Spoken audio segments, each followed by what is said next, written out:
here outside of the University of Florida at the Richard Spencer event.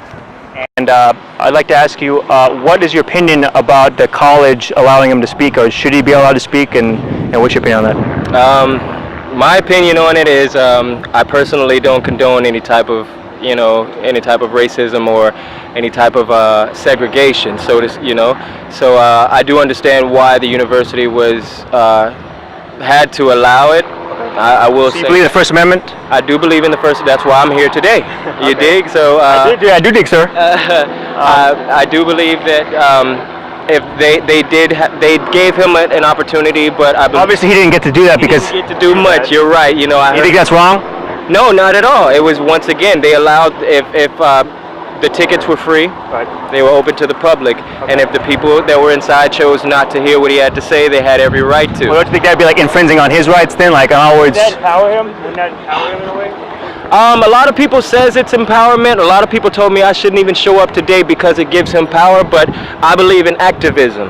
I'm not one to sit sit on my couch and fight from my windowsill, you know what I mean? So it's an armchair warriors, they call it. Right, exactly, armchair warrior. So, power is given, I believe power is given based on your projection or your opinion of power.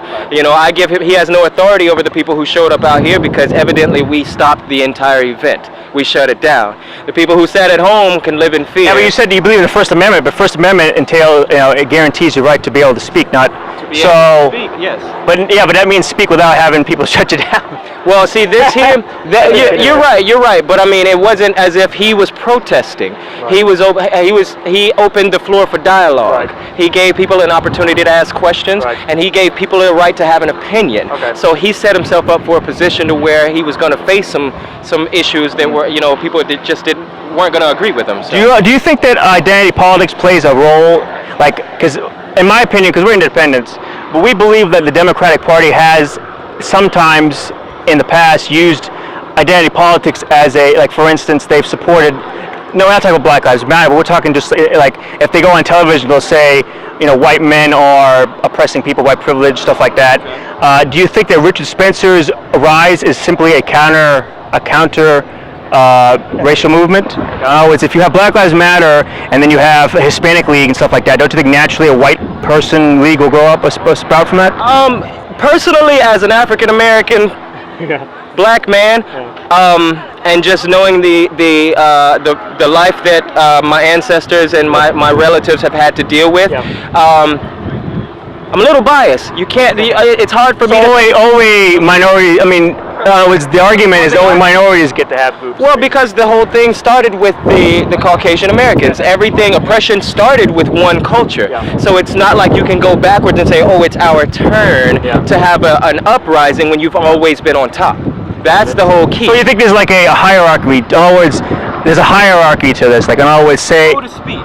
Right. Do you believe that? Like, where do you think that, like, say, black men rank in that hierarchy? Because every time I turn on the television, all I hear about is people come from other countries newly arrived. They, like, for instance, the Democratic Party, like the DNC and Hillary Clinton, talking about like the DACA people, but they've been here for a while. But I'm saying, like, do you think that, because immigration, the statistics that say, at least some people say that new immigration harms African American men the most because they're competing for the same jobs almost. Right. So do you agree do you think there should be like an open border policy in America, or do you think there should be like some kind of letting people in based upon skill set or I believe that once you've established a standard in the country, there's no going backwards. If this is the land of freedom and the land of opportunity, and people have been permitted for centuries to come here, we shouldn't change that. The only thing I would say should there be a number? Like, you think it should be like a limited amount? No, I mean, African Americans were the only quote-unquote immigrants who had no choice to show up. Everyone else has an opportunity, but African Americans don't. I don't believe that they have an issue with other people succeeding. Okay. Just affirmative action, though. There's been a lot of talk about like increasing that. Affirmative action is basically where the government, comes in and says you have to have like for instance, the NFL has the Rooney Rule where you have to interview. Like, do you believe that the government should be able to interfere in that particular way? Like they'll like almost referee the situation. You think there should be some kind of referee? I'm not trying to get too far off topic. No, understood.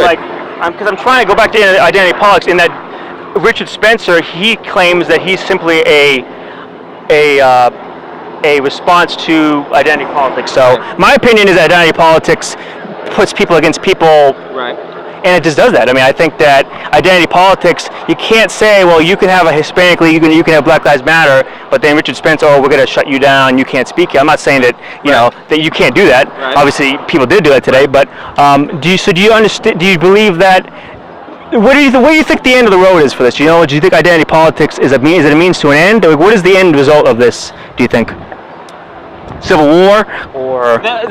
Well, to be honest with you, you asked my opinion. When we had the election, I figured we were either going to have World War III or Civil War II. You know, there's no win for us either way. But or Korean War too. Right. But that's definitely a really good question. I'm not quite certain where this goes. You know what I mean? It's like feminism. In my opinion, feminism has a point, has a purpose, but I think there's an end result.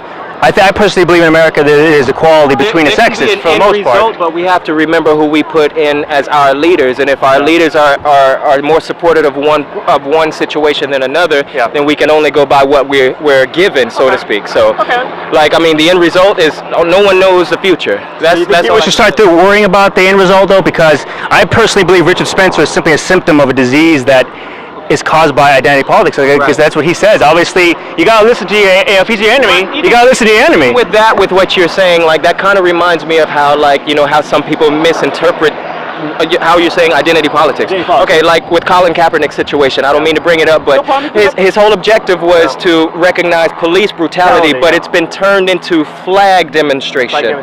So it's this. Don't say anything against gays now, okay? All right. Gay flag issues, huh? Said something about flag. I said, oh, okay. Yeah, get over there. Flags, okay. You messed up my interview, man. What's wrong, man? What's up, man? But listen, now, but do you get where I'm going? So it's like it's one of those things to where there's a lot of manipulation. But you know, there's statistics that came out that said that, and statistics could be skewed. Right. But chances are, you know, black men are likely, you know, if they're going to be shot by a police officer, are most likely to be shot by an African American or black one, because they live in the cops tend to recruit from the communities. And so, do you think, like, for instance, the fact that you're more likely to get shot by a black officer means anything? You think they're working for some higher power, or you understand? I mean, because you're at least twice as likely to be shot by a black cop as a white cop. So, do you believe that? It's not on camera, apparently. It's not on camera. See, and that's where the statistics may be a little shady, as far as I'm concerned. So, do you think those are bad statistics? I don't know if they're legitimate. I can't speak if they are. If they were, though, do you think would that change your opinion at all? If they were, it wouldn't change my opinion, because I'm, you know. But you said black on black racism, right? Well, I wouldn't call it racism. The whole objective, the sheriff star. You mentioned you said cop brutality. So you talking like white cop brutality? No, I was just saying. No, I was just using that as an example how one thing can be misconstrued, and so it can transform a whole nother situation. So, my whole thing is because I don't like, and there's no problem with that. Right. I'm just trying, because every time I give an interview, every time I talk to people about this, it's like when they say that there's a patriarchy, feminist, or if they say there's a white supremacy kind of thing, I'm thinking, am I involved in it? Like, do you think I'm involved in it? Or, no, like, do you think it's like elected officials that are involved in this stuff? Oh, elected officials are always involved. That's Hillary Clinton. Hillary Clinton. Russia, she's a traitor, and we almost put her in the White House. Come on, we almost elected. Yeah, you were upset about Trump's victory, but that's what I said. There was one or the other. I was not happy either way. You're talking an eye for a gun, right? It was exactly. It was stab me in the. Who'd you want to see win? Who'd you want to see win? To be honest, of course, Bernie Sanders. I was a big fan of the. I mean, his biggest thing that I'm concerned about, being someone who's dealing with an illness, the pharmaceutical companies.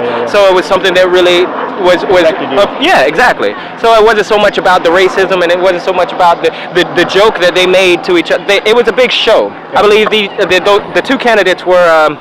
It was just a big. What do you think the white? Because a person over here held a sign that said "white silence equals white violence." Do you think that, first, I'm a white guy, or at least I'm Italian Irish, so I guess some people might not consider me white. Gotcha. But I have brown eyes. But I have brown eyes, sir. But what do you think? What's my role in all of this? Should I vote for people? Am I responsible for? Oh, it's Richard Spencer. We had an event where someone was killed. Right. Do you think that the sins of when do the sins of others come upon my shoulders? Like, Right. am I at fault of that because I'm white, or is it just because, is it just those? I'll ask. First, the person who held the sign, Yeah. was it a white person? It was a white lady. Okay, there we go. This confirms what I was going to say. A white lady, right? I mean, White lady. blue hair, Right, but white South Asian person. my whole thing about that is that, you know, a lot of black people, we don't blame white people today specifically for what's going on, but silence is dangerous. If, let's say hypothetically, I'm in a gang and I can prevent something from going, a robbery from taking place. Good Samaritan laws, my right? mouth closed, you know, because I can benefit from this. But, you know, or if I'm in a situation where guys want to shoot me, you know what I mean? Like if my gang's there to protect me, or there are things that are set up for a certain race I like that are not because for others. I'll tell you, as a white man, I just feel like I can't say, oh, it's first of all, Most of the Democratic Party, that's why I'm independent. Okay. They say that I have no withstanding to comment on this kind of stuff. Right. I don't like that. Now, obviously, then they're going to white, politicians for help. Right. So you see, that's what I'm trying to. I'm just trying to see, like, I'm trying to see where you particularly land on that. I understand. But so last question. Do you believe that there is going to be more violence to come? What do you think can heal this country? I don't think violence. Well, I don't think violence will show itself. It only rears its head when. cameras around. Yes. Yeah. That's what, you know what I mean. Whenever Except when cops, kill people. I swear. All right, let me hold my answer for about 10 seconds. But a lot of As a white man, I don't even see these cops around me. and that's where the example we were see 'em. talking about earlier, it's not that you are participating in white supremacy, it's just that you benefit from it because you're white. I don't see. Right, it's not something I can wake up every day and I see something on the news. I mean, I told my friends I was coming to this event, and I had more people saying, be careful, be safe, don't go, be careful, be safe, than being more supportive of saying, yo, we need to end this. We need to show a union. We need to show that blacks, whites, Asians, Hispanics, Jews alike are all here for one purpose. But there's so much fear that's going on that a lot of blacks wouldn't even show up. I saw how many whites outnumbered every other race here, and it's a fear factor. So that's why them being here was very important. It's very important for them to have a voice to say we stand with our people, you know. So I understand. Hey, listen, man, it's been an amazing interview.